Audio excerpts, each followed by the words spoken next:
I can't believe I really put my vintage vibe camera on this gimbal. Let's have some fun.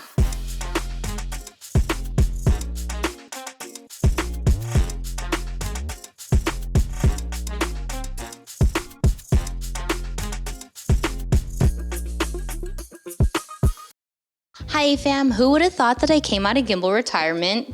But here we are to talk about this guy. Honestly, the reason I was looking for a small lightweight gimbal was because of this little camcorder here, this 2005 Handycam. Very random and niche, I know, but that's just the life I'm living right now. I also threw the Fujifilm X-S20 on it. It's an APS-C camera that I've been testing and loving a lot lately because it's the perfect size for this lightweight gimbal as well. Honestly, it feels like air.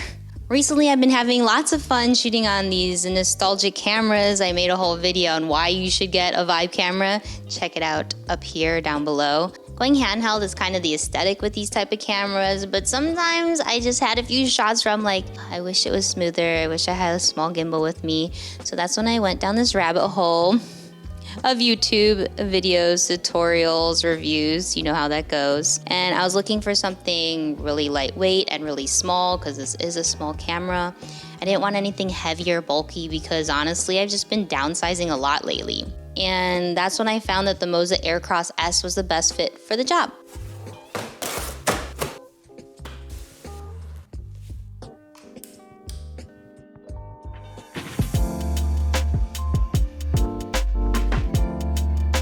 This is pretty much the smallest gimbal I've ever had besides like the designated phone gimbals, which is crazy. I know the phone gimbals, they have a limited payload, and now with the iPhone 15s, maybe you want to add a cage or your SSD or something additional to it to make it more like a filmmaker setup. This can also hold your phone. So it's versatile, and you could flip it and make it vertical mode so you can get your IG Reels, TikToks, and Shorts.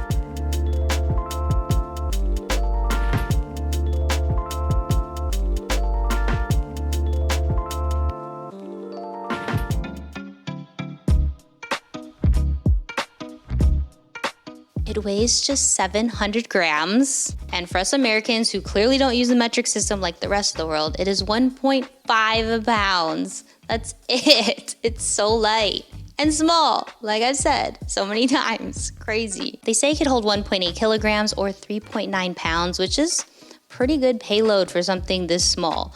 But I wouldn't put like a full frame camera on this with a long lens, like a 24-70, which is something I have. I feel like it would be too front heavy and wouldn't balance correctly. But phones, camcorders, APS-C cameras, and I also tried it with my FX3 with a really light 10-18 lens, and it worked out really good. However, the full frame, you couldn't do certain angles and maneuvers with it, but if you want to do some standard, basic, forward walking, a little bit of tilts, that's pretty good. You shoot vertical as well as horizontal because I guess the quick plate mounting system, it's easy to flip it around, but you do have to rebalance every time. Just don't think you could flip your camera and then push the power button again. Always rebalance no matter what you do with a gimbal. If you add a lens, if you take even this flip out screen out or add a filter, make sure you always rebalance, and it also helps the auto tune. And I'll show you how a little bit later on too. And lastly, the battery life is 12 hours and only takes 1 hour to fully charge, and you can charge it via USB-C. That's a long time. I think I charged this maybe one time since I got this gimbal, and it's still at, let me see, literally like full bars. It keeps going. It's literally the Energizer Bunny gimbal.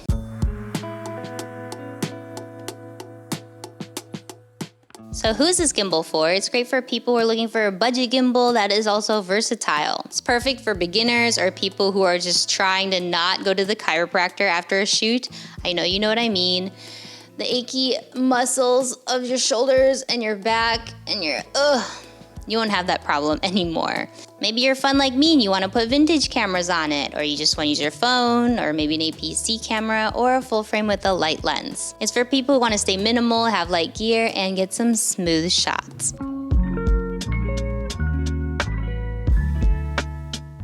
Stabilization is great. You could change the speed of the joystick and also the pan and tilt modes, which I'll show you in a bit.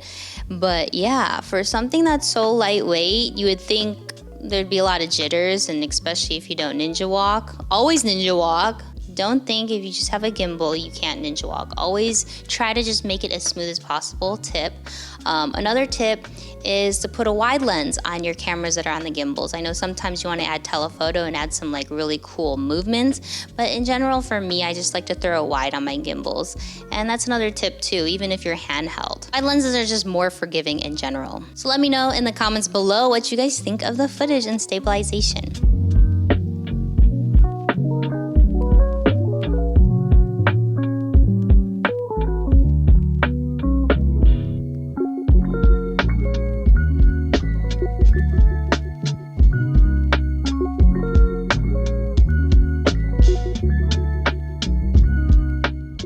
As for the modes, you have a few. This is your pan follow, so you can move it right to left, but if you move up and down, it'll stay centered. I also like to use the tilt follow a lot, so as you can see, you can tilt up and down and pan side to side very smoothly. Then you have your FPV mode, so this you can go diagonal and make all these cool Dutch angles if you want. You can go top to bottom and side to side. And lastly, lock mode. It won't move no matter what you do with your hands here. Kind of like a chicken, I guess. That's what chickens do. And then you have your taps. So you have this trigger here. If you double tap, it'll center it. Triple tap, you can go into selfie mode. If you triple tap the menu on this side, 1, 2, 3, it'll tilt up, and what this is inception mode. So this is where you can get the cool like spins. I set my joystick on a very slow setting, so let me fix that first. And then you could actually see what it's supposed to do. Joystick sensitivity at a 1. Okay, here we go. And you just push the joystick and you can go in and out and make some cool rotational shots. You go the other way. I like to do this like through fences and stuff, just so you could add some foreground elements. Tap it 3 times to set it back. So if you double tap the power button, this will change the speed of your modes really fast and easy, so you don't have to go through the whole menu system. And you can see it with the little, what are these icons that are lit up. Here's what a 3 looks like. That's kind of the standard I think it came in. Here's 5, kind of like a sport mode if you need some fast whip pans. And the slowest, where you could get really smooth shots. As you can see, there's kind of a delay between my hand turn and the gimbal turning, so it doesn't react as fast. So this is good if you're walking or something and you move your hands a lot, it stays centered in the middle there.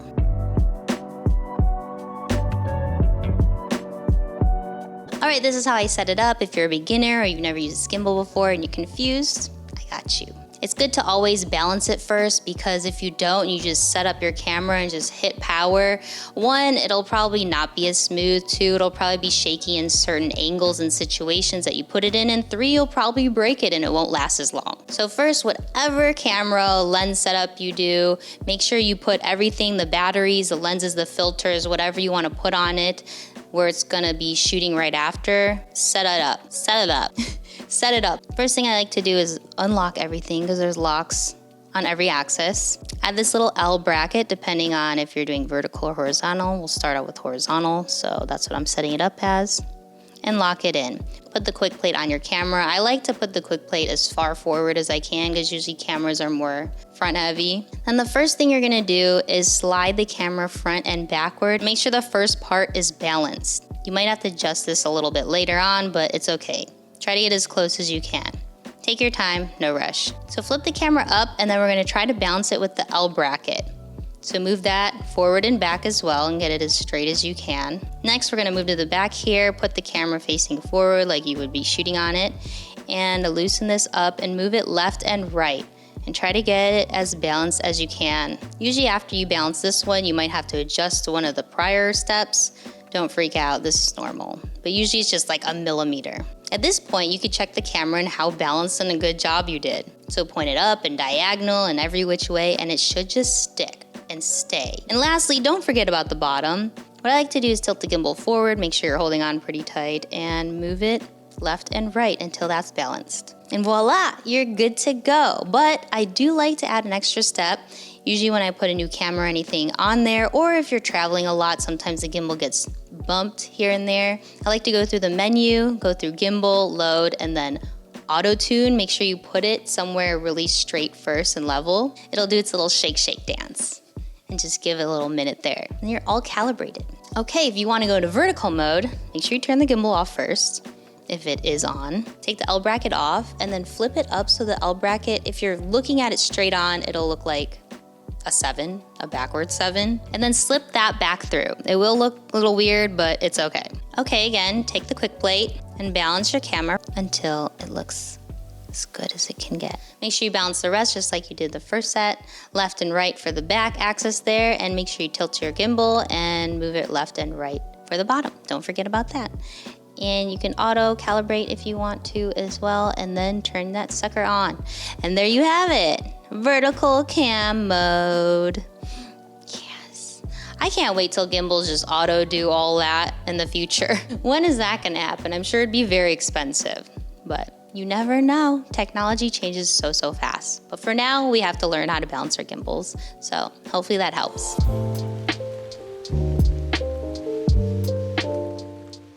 Pros, it's small and lightweight. It's very budget friendly, beginner user friendly. And also if you've been using gimbals and Steadicams for a while, this is a very nice break from your back, for real. Life-changing, I can say so myself. It's cute. Look at the colorway, it's white, it's fun. Not that that matters in terms of functionality, but just design purposes, you know, if you care about that stuff, it's really cool. And it goes into vertical mode. Who knew I'd have a vertical gimbal setup for my 2005 camcorder, but here we are. Cons, it can't fit my 24-70 G Master with my FX3. I do have to use like more of a lighter lens setup for that, but at least I still can fit my FX3 on here. I'm pretty surprised. But I feel like it does best with these vintage 5 cameras and also APS-C cameras the most. It just felt the most natural with that kind of payload.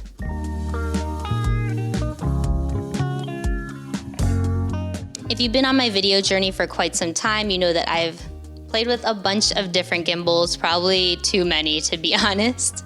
But I found that this was the easiest and most fun to walk around and shoot with. I can get my smooth shots and not have my back and arms be sore anymore. Thank goodness. You do you, fam, and I'll see you when I see you. Done. Finished. The end. Oh, I did it. I also threw the Fujifilm. Ooh, hello, selfie mode. You know, I've just been downsizing a lot lately. Lower sensitivity, yeah, you know what I mean. More sensitive.